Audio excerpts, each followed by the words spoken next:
Hey, it's your buddy AJ from the Y-Files. And Hecklefish. Right, and Hecklefish. We just wanted to tell you that if you want to start a podcast, Spotify makes it easy. It'd have to be easy for humans to understand it. Will you stop that? I'm just saying. Spotify for podcasters lets you record and edit podcasts from your computer. I don't have a computer. Do you have a phone? Of course I have a phone. I'm not a savage. Well, with Spotify, you can record podcasts from your phone, too. Spotify makes it easy to distribute your podcast to every platform, and you can even earn money. I do need money. What do you need money for? You kidding? I'm getting killed on Guppy support payments. These 3 ex-wives are expensive. What, you don't want to support your kids? What are you, my wife's lawyer now? Never mind.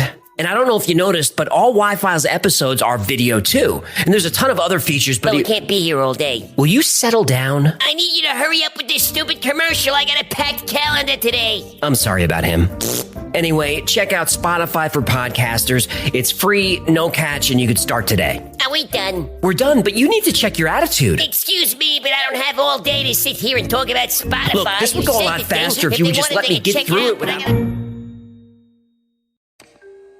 On April 30th, 1943, in the middle of World War II, a body washed up on the shore of Huelva, Spain. The deceased man was wearing a British military uniform. There was a briefcase strapped to his body containing British and American military secrets. The man was Major William Martin, a Royal Marine who was the single victim of a fatal plane crash at sea. He had just returned from temporary leave in London, where he had gone to the theater and purchased an engagement ring for his fiancée, Pam. But there was something very strange about Major William Martin. He didn't exist.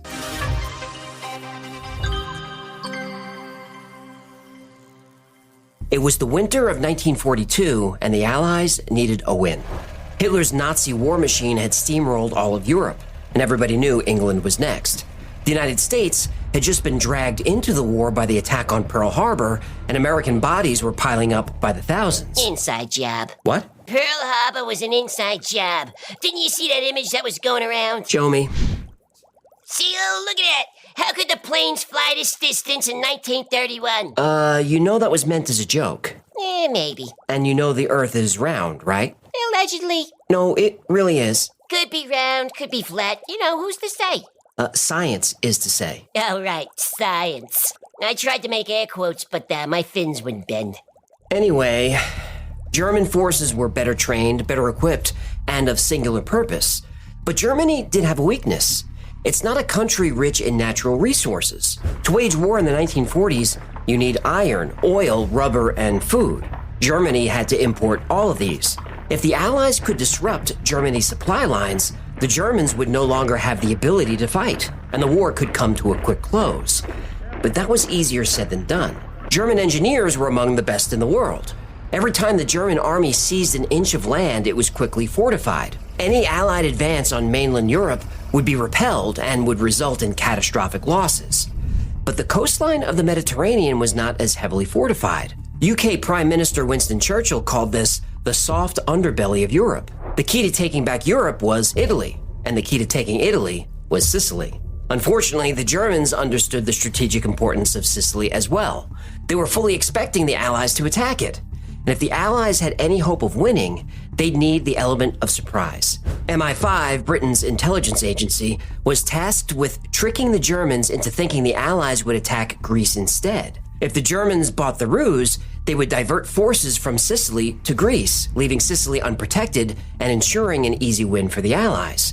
One of the British intelligence officers working on crafting this deception was Charles Chumley. Hang on. What? Chumley, that's not what it says on the screen. Yeah, I know, that's how he pronounced his name. Well, he pronounced it wrong. Chumley's primary role in the war effort was an ideas guy. Charles Chumley remembered a top-secret memo distributed to British wartime intelligence at the beginning of the war. It became known as the Trout Memo because it compared intelligence to fly fishing. Why would anyone want to catch flies? No, fly fishermen try to catch fish. Those fishermen. The Trout Memo listed 51 specific ideas for fooling the Germans. The list was pretty wacky. It included dropping glow-in-the-dark footballs in the water to attract submarines. There was one about a fake treasure ship, and there was another about explosives being disguised as food. But the craziest idea in the Trout Memo was number 28. It involved loading up a corpse with phony documents, then dropping the corpse from a plane behind enemy lines. And when you read the entire Trout memo, you can't help but think whoever thought of this stuff would be great at writing spy novels. The Trout memo officially was written by Rear Admiral John Godfrey, but it was actually written by Godfrey's assistant, Lieutenant Commander Ian Fleming. The same Ian Fleming who went on to become a novelist, best known for a series featuring the character Bond. James Bond. Idea number 28 on Ian Fleming's Trout memo was titled A Suggestion, and not a very nice one. The following suggestion is used in a book by Basil Thompson. A corpse dressed as an airman with dispatches in his pockets could be dropped on the coast, supposedly from a parachute that had failed. I understand there is no difficulty in obtaining corpses at the Naval Hospital, but of course it would have to be a fresh one. The idea was so crazy that Chumley thought it might be just the way to fool the Germans into believing the Allies were planning to attack Greece instead of Sicily. He presented it to his superiors, and they assigned a naval officer named Ewan Montague to help him develop the plan. Before the war, Ewan Montague was a lawyer. He came from an extremely wealthy family of bankers, and when the war broke out, he was too old for active service, but found himself rising through the ranks of naval intelligence. I noticed that people from wealthy families tend to rise through the ranks rather quickly. Yeah, that does seem to be the case. As it turned out, an inclination for wartime intelligence work ran in the family. Ewan didn't know it at the time, but his own brother, Ivor Montague, was actually a spy for the Soviet Union. Uh-oh. Well, luckily, the Soviet Union and the United Kingdom were fighting this war on the same side. That's true. So did this Igor... Ivor. Igor... Ivor. Ivor. Ivor. Did he stop spying for the Russians after the war? Uh-huh. The Montagues were also Jewish, so Ewan's wife and children spent the war in America for safety reasons. Ewan wanted in on this unique operation, to serve his country, of course, but also to keep his mind off how much he missed his wife. Chumley and Montague fleshed out the plan for their mission. They would deliver a dead body via a submarine just off the coast of Spain. The body would be carrying information identifying him as a Royal Marine, and most importantly, falsified documents regarding an upcoming military offensive in Greece. Spain was the ideal country to find the body because, though they were officially neutral, they were in close communication with the Germans. And if military secrets washed up on the Spanish shores, there was a good chance those secrets would end up in the hands of the Germans. Chumley and Montague had the plan. Now they just needed a dead body. But not just any dead body. It had to be male and of military age. The cause of death needed to line up with the story of a plane crash at sea. So drowning, exposure, shock, or traumatic injury. And the man shouldn't have any pesky family members who might not appreciate their loved one's corpse being dressed up as someone else and taken out of the country. Ewan Montague was friendly with a local coroner who agreed to keep an eye out for just such a body. It's good to have a corpse guy. It is. And on January 26, 1943, the coroner called Montague and told him, "I got one." Glender Michael had a hard life. His father attempted suicide by stabbing himself in the neck with a knife. He was taken to a mental hospital where he caught influenza and later died. His mother struggled to care for the family on her own. They were often homeless and there was never enough food. Shortly before the war, she died of a heart attack. Glender was declared ineligible for military service, though it's not clear why. It could have been for poor physical health, poor mental health, or both. He eventually became homeless and wandered the streets of London. On January 26, 1943, Glender Michael consumed rat poison in an abandoned warehouse. It could have been suicide, but most likely he was starving and found some bread. The bread had been laced with rat poison, and Glender died 2 days later. Death by rat poison is a rough way to go. But considering the forensic technology available at the time, dying from rat poisoning could pass for drowning. Chumley and Montague now had a body. Not for long, though. Montague's coroner buddy Corpse guy. is corpse guy stressed that Glender's body was already starting to decompose. He could keep him on ice, but he needed to be deployed within the next 3 months. At this point, Chumley and Montague's mission had also been given an official code name, Operation Mincemeat. And this was a dark joke. Mincemeat is a recipe combining chopped meat or animal fat with fruit and spices and whatever you've got lying around. And when those things you've got lying around include sugar and alcohol, it's a good way to preserve meat. At this time in the UK, people needed to preserve meat to make their rations last longer. But this time, the meat was a man. It turned out that acquiring a highly specific dead body was the easy part. It's good to have a corpse guy. Now, Montague and Chumley needed to create a new identity from thin air, and it had to stand up to German scrutiny. He needed to be a military officer if it was going to be believable that he had possession of sensitive documents. They chose the Royal Marines because it was a common uniform and easy to get. To avoid the uniform looking too new, Chumley wore it every day for the next 3 months. Now they needed a name. Montague and Chumley looked through the list of servicemen and found several Royal Marines named William Martin who were around the rank of captain. The Germans likely had access to the same list of names, but not their postings. So Montague and Chumley borrowed the name. The fictional William Martin also needed identification. Royal Marines carried ID cards on them at all times that included a picture. Montague and Chumley attempted to photograph the dead body, but this was unsuccessful. They couldn't pull a weekend at Bernie's. Well, they tried, but the body was in rough shape and getting worse. The pictures were frightening. But working in another department was a man who looked similar to Glender Michael, and he was willing to be photographed. Montague and Chumley borrowed his face.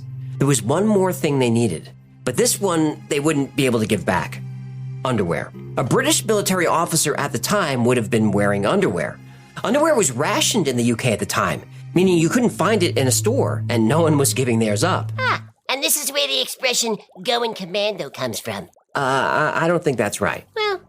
Well, Montague presented this predicament to one of his superiors, and it just so happened that one of his superior's academic enemies had recently been run over by a truck. He was delighted to acquire his former colleague's underwear for Operation Mincemeat. Montague and Chumley now turned their attention from the physical to the fictional. They needed a backstory for Major William Martin. Every night they would go out with a few of their colleagues and fill in details on William Martin's backstory. He liked fishing and was bad with money. He was romantic and secretly wanted to be a writer. The team came to view Major William Martin as a friend. The backstory they created would be told to the Spanish who found the body, and hopefully the Germans they showed it to, in the form of pocket litter. Pocket litter is the term for the random stuff people carry in their pockets. For the fictional William Martin, that included his falsified military ID card, the military documents hinting at the Allied plans to invade Greece, ticket stubs from the theater, a receipt for an engagement ring, an overdraft letter from the bank, and a photograph and love letter from his fiancee Pam. Jean Leslie, a secretary working at the agency, agreed to provide a photograph. Jean now became Major Martin's fiancee Pam. And here's where things get a little awkward. Ewan and Jean began spending a lot of time together. They went dancing, they went to the movies, but not as themselves, not as Ewan and Jean, as William and Pam. They may have been playing characters, but the romance was real enough that Montague's own mother wrote to his wife suggesting she come back to the UK as soon as she could. But there was one last very important letter to be written. The military communication from a general revealing the supposed joint American and British attack on Greece. The work on this letter took over a month, and after many drafts were written by an increasingly frustrated Ewan Montague, they just had the general write the letter himself. nobody likes getting notes. That's true. And in the letter was placed a single eyelash. Eyelash. Yep, the British needed to know if the letter was opened. If the plan worked, they'd have the documents returned to them. If the eyelash was missing, that means someone opened the letter. Oh. But the month of rewrites was a problem, considering the 3-month window given to Operation Mincemeat by the coroner. Corpse guy. They needed to get Glender Michael, the photo of Jean, the worn uniform, the love letters, the dead academic's underwear, the all-important military document, and the pocket litter to Spain. And they needed to do it fast, because acting Major William Martin was starting to rot. At this time, MI5 employed one of the UK's most famous race car drivers. During the war, Jack Horsfall had been recruited by British intelligence to provide transportation for its agents when they needed to get somewhere and get out of somewhere fast. In this case, he needed to transport Ewan Montague, Charles Chumley, and a secret package from England to Scotland, where Ewan and Charles would meet a submarine that would deliver Major William Martin to a specific location off the coast of Spain. Glender Michael's body had been placed in a special container that was created for this exact purpose. It was essentially a thin coffin packed with dry ice. This would help keep the body cold to slow down the decomposition process and help keep it secret. It would also save the submarine's crew from being trapped in a small space with a very bad smell. They decided to travel overnight to risk being seen, but the UK was under a strict blackout at the time. Every night, entire cities went dark to make them harder for German bombers to identify from overhead. This meant all streetlights were out, and all vehicle headlights had to be covered. So Montague and Chumley were going to be driven at high speed by a race car driver in pitch darkness. And by the way, Jack Horsfall was legally blind and refused to wear glasses. That kind of badass. Well, maybe, or stupid. Horsfall wouldn't wear glasses because he was always very well dressed. He liked martinis and was famous for driving an Aston Martin. Just like James Bond. You'll be using this Aston Martin DB5 with modifications. Now, pay attention, please.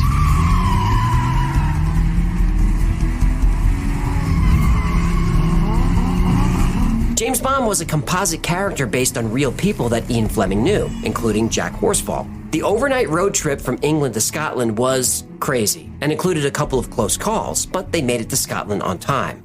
In Scotland, they met the crew of the submarine HMS Seraph and loaded in their suspiciously large container, which was labeled optical instruments. In the early morning hours of April 30th, 1943, the submarine reached its destination. The officers aboard the HMS Seraph performed a brief funeral service for Glender Michael, then placed his body with the briefcase attached into the water. Then the sub was positioned in a way that the propellers could be used to propel the body toward the shore. They gunned the engine and the body was on its way. Their final task was to sink the body's container, and this turned out to be one of the biggest hurdles Operation Mincemeat faced. Part of the special container's cooling system included air pockets, and so when placed in the water, it floated. They tried shooting at it, but it still wouldn't sink. And if they couldn't sink it, this would be a big problem. Imagine a strange coffin riddled with bullet holes washing up on shore just after Major William Martin's body. The Spanish would know things were not as they seemed. So the Seraph crew decided to blow it up. The explosion was loud, but the container did finally sink. And Major Martin? He ended up on the beach.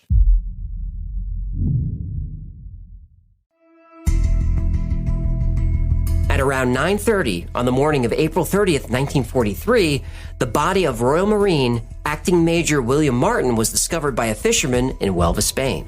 This was chosen as the drop-off site because of one specific Huelva resident, Adolf Klaus. That's the most German name I ever heard. Klaus was a notorious German spy who was the key to making sure the falsified documents were seen by the Germans. The fisherman who found the body notified the Spanish authorities, who informed the British consulate in Spain. And now began a delicate diplomatic dance. After enough time had passed for news of Major William Martin's death to travel through official British channels, the British needed to start requesting Martin's briefcase. And by pushing for the return of the briefcase, it would alert the Spanish and hopefully the Germans that there was something juicy inside. But they couldn't push too hard, or the Spanish might return the briefcase before the Germans could get a peek. But they did eventually need to get the documents back if this thing was going to work.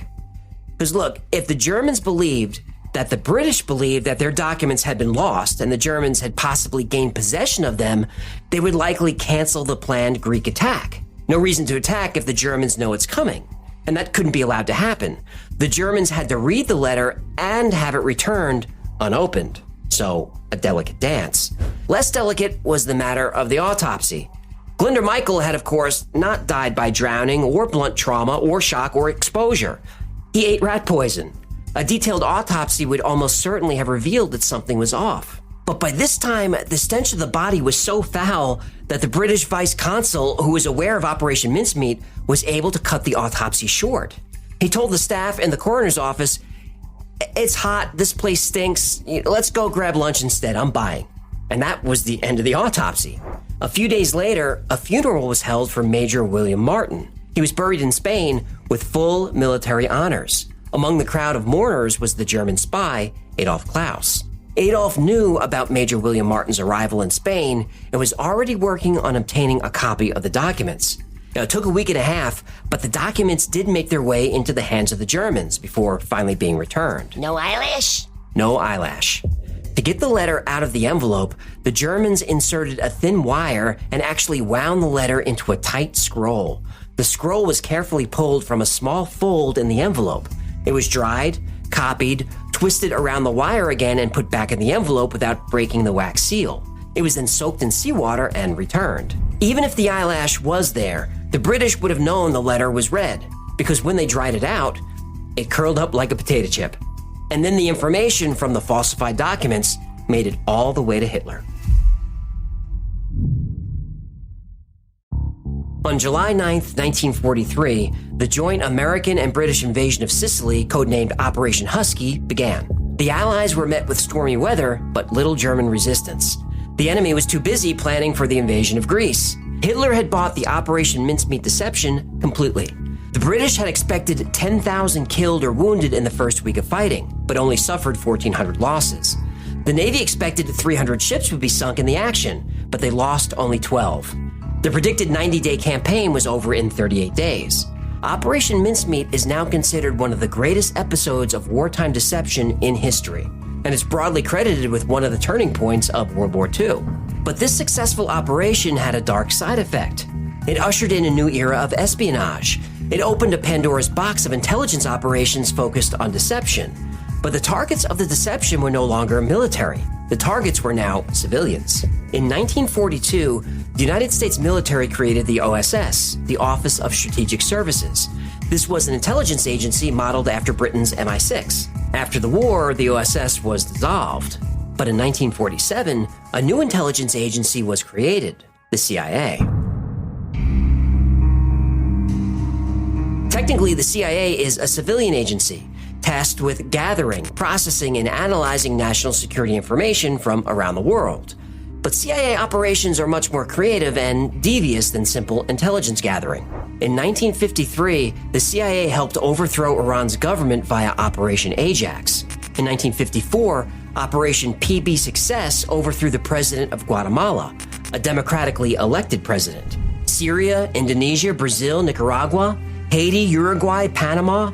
In these countries and many others, the CIA attempted coups, attempted to remove elected leaders, and in some cases, assassinate those leaders. The 1962 Cuban Missile Crisis is taught in every American school.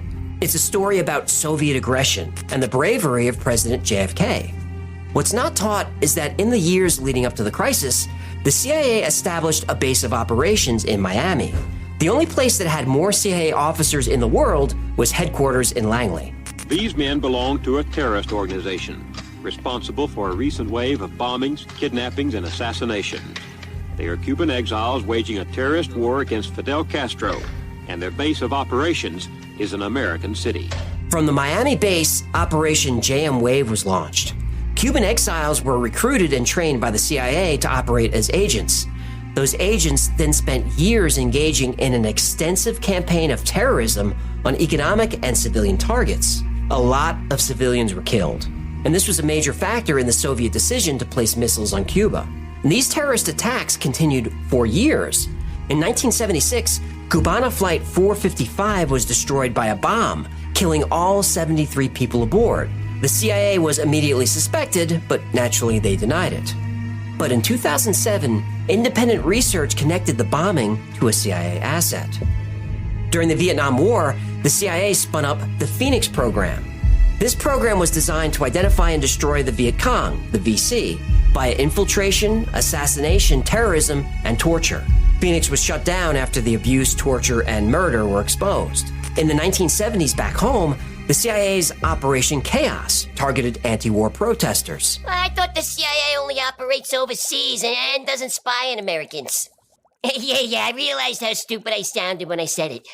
Hey, it's a good thing that the CIA, FBI, and other agencies aren't being weaponized and used against American citizens, eh?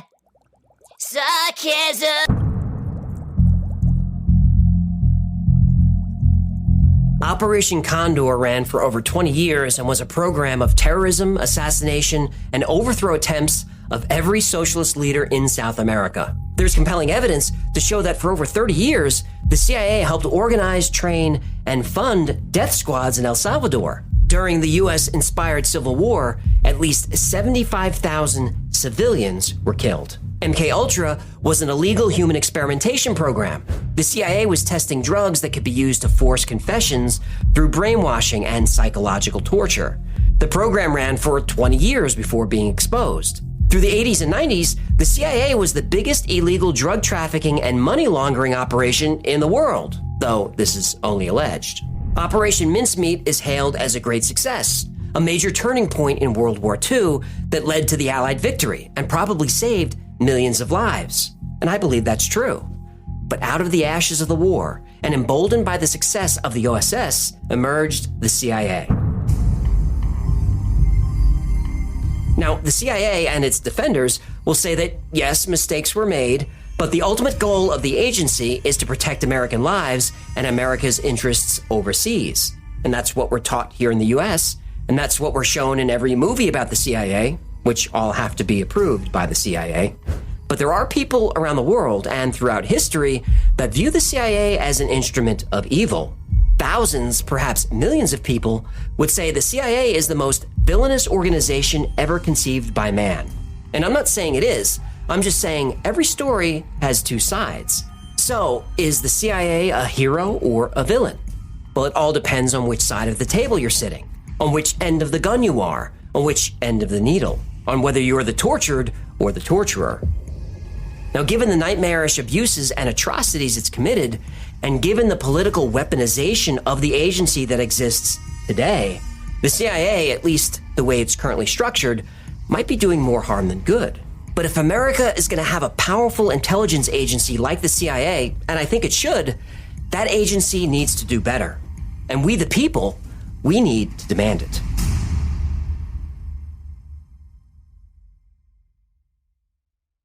Thanks so much for hanging out with us today. My name is AJ. There's Hecklefish. What's cracking? This has been the Y-Files. If you had fun or learned anything, do him a favor, like, subscribe, comment, share. I know I'm a broken record. It's annoying. They all say to do it, but it actually really does help. And like most topics we cover here on the channel, today's was recommended by you. So if there's a story you'd like to see or learn more about, go to theyfiles.com/tips. And big thanks to our patrons. You guys are amazing, and without your generosity, there would be no Y-Files. I'm grateful you're out there. Now, if you'd like to join a great community, join the Y-Files Discord. It's free and it's fun. But if you'd like to support the channel, consider becoming a member on Patreon, or grab something from the Y-Files store. Grab yourself a Hecklefish t-shirt.